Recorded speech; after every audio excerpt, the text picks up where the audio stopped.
here for WrestleLine with none other than, I can call you legend, I believe, the Wonder Kid, Jonny Storm. He's here with us. Iconic Essex wrestler, no doubt about it. How are you doing these days? I'm alright, mate. Yeah. I'm back in Essex, so all is good, I guess. Yeah. Well. Obviously, you're at All Star Wrestling today. You've been around for a long time, so good opportunity to ask you, what is some of the sort of big differences in All Star Wrestling compared to a lot of the other markets out there? I would say with All Star, you're pretty much always guaranteed to do a brilliant venue. Do you know what I mean? And obviously, as everybody knows, they're more family-orientated crowds. But that doesn't mean to say you're not going to get like some great wrestlers on there, like tonight, Dean to Extreme. You know, Nathan Cruz, all those sort of guys. So I would say just because they're more full-time wrestlers. They're wrestlers, if you know what I mean. There's a difference between you know guys who maybe just do it once or twice a month, or guys who do it full time for a living. So 100%, 9 times out of 10 when you're doing and the look and feel of it is like quite different as well. Like I like kind of the smoke going across. It just gives like this old feel of like nostalgia, like 70s territory. Like an old boxing scene. It's kind of cool. And I think having the audience on one side does, like, it seems to me all the focus is actually in the ring as opposed to like you've got an entranceway and lighting and all those kind of things. So I think like it's kind of cool that even though it is tailored, like you say, for a family audience, the focus is in the ring as opposed to anything else. Like, I mean, they don't just do, they do a lot of theatres, which a lot of normal shows don't do. And I think that gets back to more, they run venues where you could go see like a famous comedian or a famous pop band or something like that. Do you know what I mean? So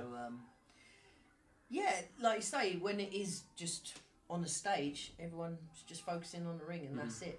It's a little bit, it's a good experience for wrestlers coming in nowadays because I always say it's like working to the hard camera, and the hard camera is like the main camera on the ring when you're being filmed. Do you know what I mean? And a lot of wrestlers are taught to work towards that because that's where you know the main people are watching. You know, thousands, millions of people watching it on the TV rather than you know maybe the hundreds or thousands.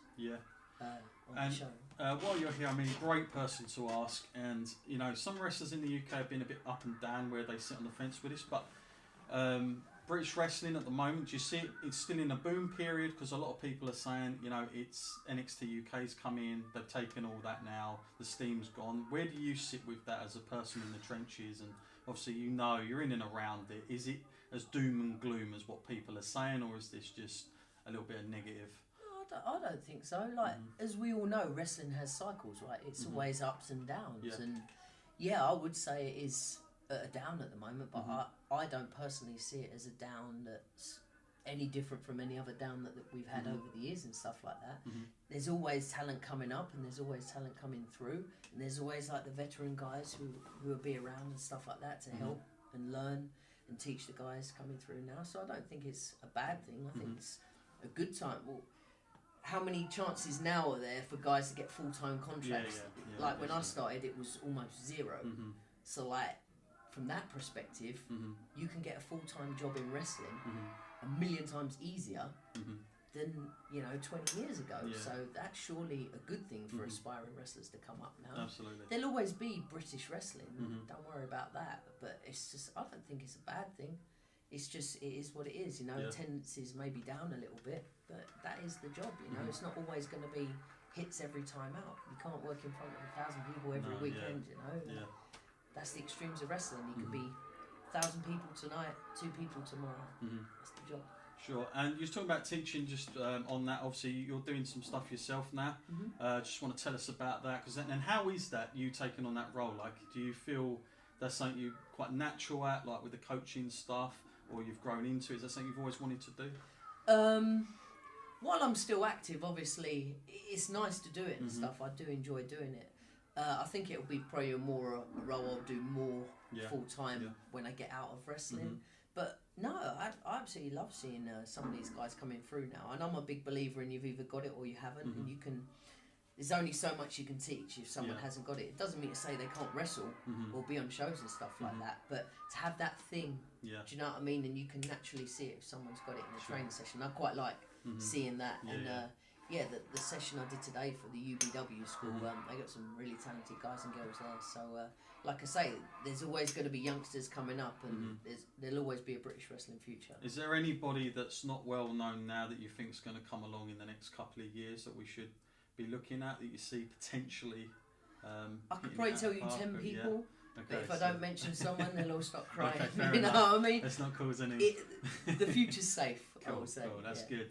And you yourself, like I remember going to York Hall, Bethnal Green, FWA days, long time ago now. But to a lot of fans like myself, that's sort of an old nostalgic feel that we had there, and there was a sort of massive family kind of thing. A lot of people coming from it. How do you look back on that now? Like, what is your perception of the FWA and what it's given to where we are now? Because it's very odd to think about it, but it was almost like we had one sort of big promotion, and now we've got sort of. You know, I think of it as the ECW of England, right? Of English wrestling, because that was like in America, that was their sort of rebel company, a big deal over there, but it was like number 3, wasn't it? You know, we've never really had a number 1 company, British wrestling company in England. Like, obviously All Star's been around 50 years, and they run the most shows and, you know, use the most wrestlers and stuff. But I think the FWA, like you say, was a niche thing. So that's the way I look at it, as innovative for its time, ahead of its time. You know, just something completely different, and put more of a focus on British wrestling in a time when there was no focus on British wrestling. You know? And just to sum up, like, just FWA, like, when it comes to the end, do you think that's like what you said just a second ago about it was ahead of its time? Do you think that's why it suffered towards the end? That there just wasn't enough demand for it, and that if something like that was around now, they might have... Maybe. You know? Maybe, but then, you know, they lasted for, I don't even know how long it lasted. It was a few years, wasn't it? 4 years, yeah. So, I don't know why it died, really. I don't know. Yeah. I couldn't really say. I just know, like you say, it was a great team. It was great wrestling shows. The fans were absolutely amazing. There was nothing like it at its time. And I think even now, like the stuff we were doing back then, people are doing now. So, you know, this generation that's come up nowadays, we were doing this stuff 20 years ago, and fans nowadays don't even know that, which is scary in a way. You know, we're obviously all getting older and stuff, but I think me and Jody were saying this last night in Germany at a show, like how amazing is Will Ospreay and that Ricochet match that went viral. That, to us, obviously it was absolutely fantastic. That's an updated version of what we were doing 20 years ago.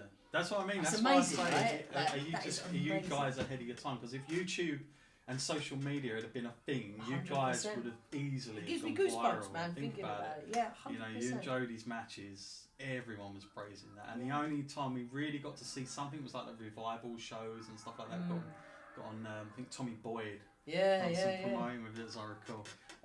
But it's funny because I see a lot of those guys around, Doug and Jody and RJ, and you know, they're all from that same cloth. All, some of them still around today, including yourself. When you talk about your career, how what is like a perfect ending for Jonny Storm? What is like an arc ending? If you could book it yourself, what would be the perfect? Would it be a match? Would it be some sort of promo? What would be perfect for Jonny Storm? I know exactly what it would be. To make some money. Cha-ching, come over. On the subject, get down to the Jonny Storm website. No, in all seriousness, to get a nice full-time contract, like, I'm a big believer in, as long as you can still do it in the ring, it doesn't matter how old you are. I'm not saying I'm old. No. People think we're older guys, and we are to a certain extent, but it's only because we started when we were so young. I was 16 when I started, you know. So it's like, we're not elder statesmen by any means and stuff. I think when I can't do it in the ring anymore, that's when I'll knock it on the head. But from my perspective, maybe I'm wrong. But I think I can hang with the guys nowadays and stuff like that. And you know, I've still got a lot to give to the show. But the challenge we have now is we got to reintroduce ourselves to the new fans, because there's always new fans coming through in a cycle stuff. You know, fans like yourself who are lifelong fans is amazing. We love that. But we got to prove ourselves now to these guys out there who don't necessarily know us, because they're younger and they're growing up into it, you know, like you were when you were younger and stuff. So I think that's the challenge. But getting back to your question would be to, like, it'd be nice to get paid in recognition for what we've done. Do you know what I mean? Because obviously, as you know, on the indie level, you know, there are some good paydays and stuff like that, but it's not enough to live off necessarily. Yeah, of course. You know, there's all different ways of going about it, but you know, it would be nice to just have a full-time contract, work my arse off like I've been for so many years, and just put it on a broader scale, if you know what I mean.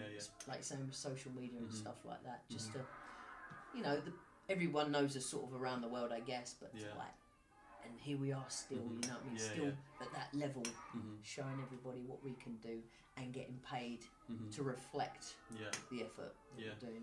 And I was asked this to guys, but I'm very interested in your answer here. Who, when you were growing up as a fan, sort of was your sort of inspiration? And then when you started to learn wrestling, I always think that guys have a different appreciation to the wrestlers they might have liked. When they start training in it, they kind of look for different things after. It's like the you know, it's off, and you can kind of see. So who have those people been, and sort of?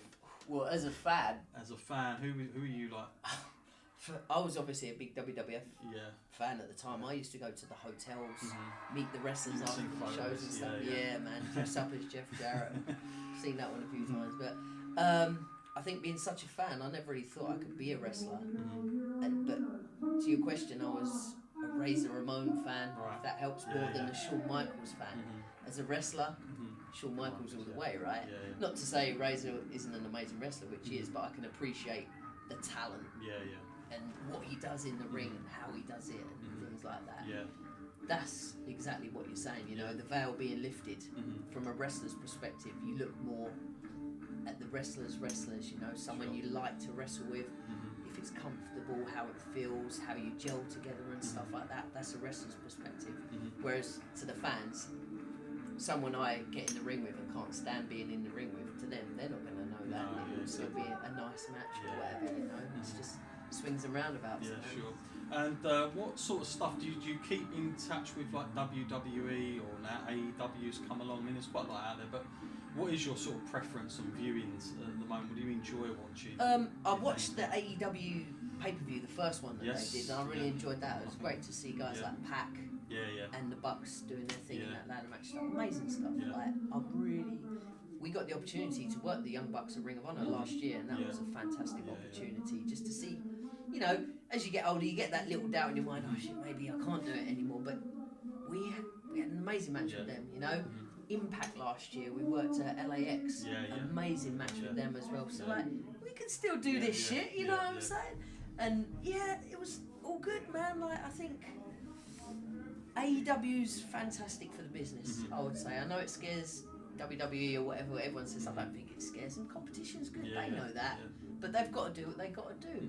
And like I say, getting back to NXT and stuff like that, loads of boys have got jobs out of it. So if that's caused them to get full-time contracts and make a full-time living, that's brilliant. Of course. Brilliant for the fans, more wrestling product. You've got a choice. Or you can watch everything. Does it matter? Maybe you're a fan of AEW, maybe you're a fan of WWE, maybe you're a fan of both. It's like some people have just got to go in one camp for some reason, but actually... It's wrestling.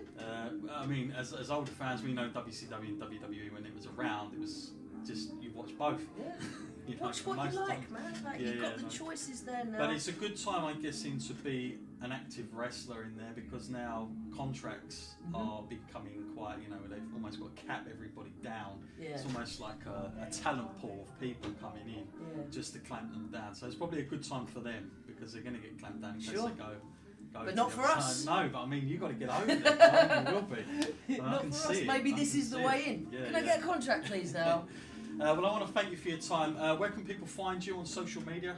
Jonny Storm on Facebook. I've got a little cool cartoon character. You want to find me? Twitter, Wonderkid Jonny. Instagram, Wonderkid Jonny Storm. Nice. But most importantly, Big Cartel, Jonny Storm. We've got the brand new Jonny Storm t-shirts coming out. Well, thank you very much. Pleasure, mate. The legend of Essex. Likewise, mate. Presence. Yeah, thank you very much. We've got to stick together, us people. We have. There's only a few of us. Cheers, buddy. Wicked, I appreciate it.